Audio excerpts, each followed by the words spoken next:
तिलो बंदर एक दरख्त से दूसरे दरख्त पर तेजी से छलांग लगाते हुए अपने आप से बोल रहा था, जल्दी जल्दी कर तिलो, जल्दी, रात होने से पहले तुझे घर पहुंचना है वरना अम्मी की डांट सुननी पड़ेगी। बचाओ, बचाओ, अरे कोई है जो मेरी मदद करे, मुझे इस गड्ढे से बाहर निकाले। अचानक तिलो बंदर के कानों में आवाज आई। तिलो आवाज की सिमत बढ़ा और इधर उधर देखने लगा मगर उसे कोई नजर नहीं आया। अचानक इसकी नजर गड्ढे की तरफ गई तो वहां एक शेरनी फुंसी हुई दिखाई दी। तिलो ने डरते हुए कहा, ये क्या रानी शेरनी, तुम यहाँ कैसे फंस गईं? मुझे नहीं पता तिलो भाई, मेरे बच्चे भूखे थे, मैं तो जल्दी जल्दी जा रही थी, इस गड्ढे पर बहुत सारे पत्ते पड़े हुए थे, मैंने जूं ही यहाँ छलांग मारी तो एकदम से इसमें गिर गई। ये कहकर रानी शेरनी रोने लग गई। तिलो ने कहा, अच्छा अच्छा, तुम रोना बंद करो, मैं तुम्हें बाहर निकालने का इंतजाम करता हूँ। तिलो कुछ ही देर में कहीं से रस्सी ढूंढ लाया और कहा, ये लो, इसे मजबूती से पकड़ो और बाहर आ जाओ। कुछ ही देर बाद शेरनी बाहर आ गई।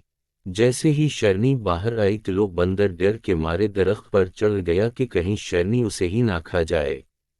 रानी शेरनी ने कहा, अरे बंदर भैया, तुम मुझसे क्यों डर रहे हो? तुमने तो मेरी जान बचाई है, मैं तुम्हें शुक्रिया कहती हूँ, मैं तुम्हारा ये एहसान कभी नहीं भूलूंगी, आज से हम दोस्त हैं।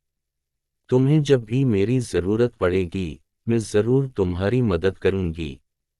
तिलो ने कहा, अच्छा, अब मुझे जाना होगा, मेरी अम्मी मेरा इंतजार कर रही होंगी। रानी शेरनी ने जाते हुए कहा, हाँ, मेरे भी बच्चे भूखे हैं, फिर मिलेंगे। वो दोनों एक दूसरे को खुदा हाफिज कहकर अपनी अपनी राह चल दिए। कई दिन ऐसे ही गुजर गए। दोनों की आपस में मुलाकात नहीं हुई मगर एक रोज रानी शेरनी ने वाकई अपने दोस्त के एहसान का बदला चुकाया। हुआ यूं कि इस जंगल में एक चीता भी रहता था जो छप छप कर जानवरों का शिकार करता था। एक बार शिकार तलाश करते हुए वो इस दरख्त पर चढ़ गया जिस पर तिलो का बड़ा सा घर भी था। उस वक्त तिलो बंदर अपने घर की टहनी पर लेटा अखबार पढ़ रहा था और इसकी अम्मी किचन में फ्रूट चाट बना रही थीं।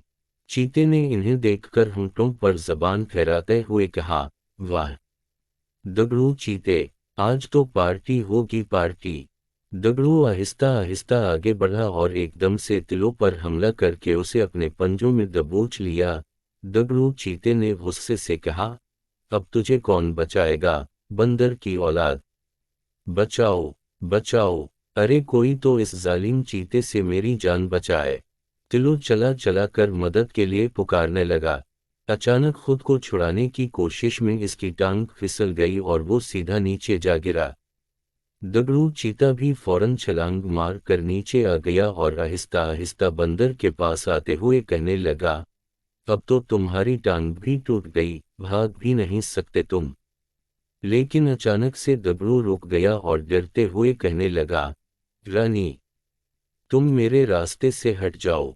रानी ने कहा, नहीं, नहीं हटूंगी, तुम्हें नहीं पता तुमने किस पर हमला किया है।